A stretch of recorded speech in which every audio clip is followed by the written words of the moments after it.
নমস্কার বন্ধুরা, মেজদির রান্নাঘরে আপনাদের সবাইকে স্বাগত।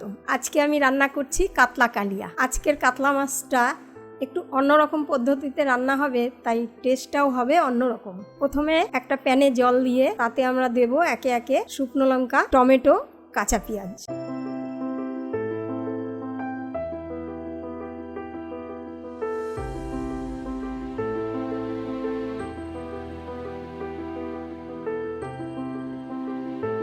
দিয়ে এবার এটাকে ঢাকা দিয়ে রাখবো কিছুক্ষণ সিদ্ধ হওয়ার জন্য।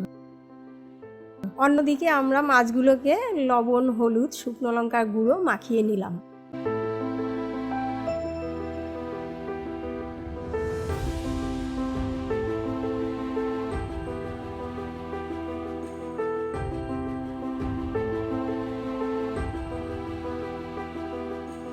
মাখানো হয়ে গেলে ফ্রাই প্যানে একটু সর্ষের তেল দিয়ে মাছগুলোকে ভালো করে ভেজে নেব।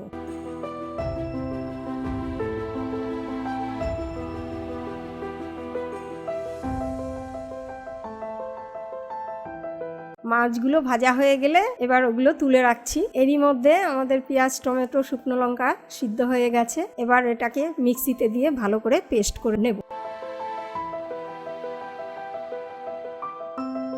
মাছ ভাজার তেলের মধ্যে আরেকটু তেল অ্যাড করে এর মধ্যে দিচ্ছি আমরা গোটা গরম মশলা, তেজপাতা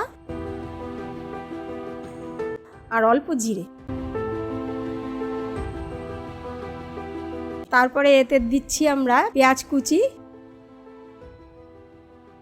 স্বাদ মতো লবণ আর হলুদ গুঁড়ো। এবার এটাকে ভালো করে নেড়েচেড়ে নিতে হবে।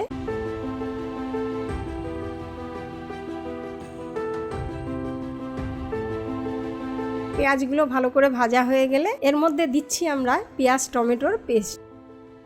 আরেকটু নাড়াচাড়া করে নিচ্ছি। এরপরে এর মধ্যে দিচ্ছি আমরা আদা বাটা, জিরের গুঁড়ো।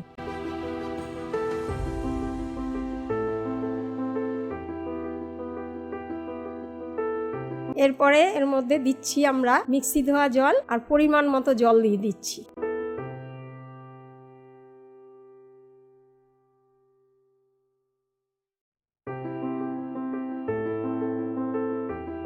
এবার এটাকে ভালো করে নাড়িয়ে মাছগুলো একে একে ছেড়ে দিলাম।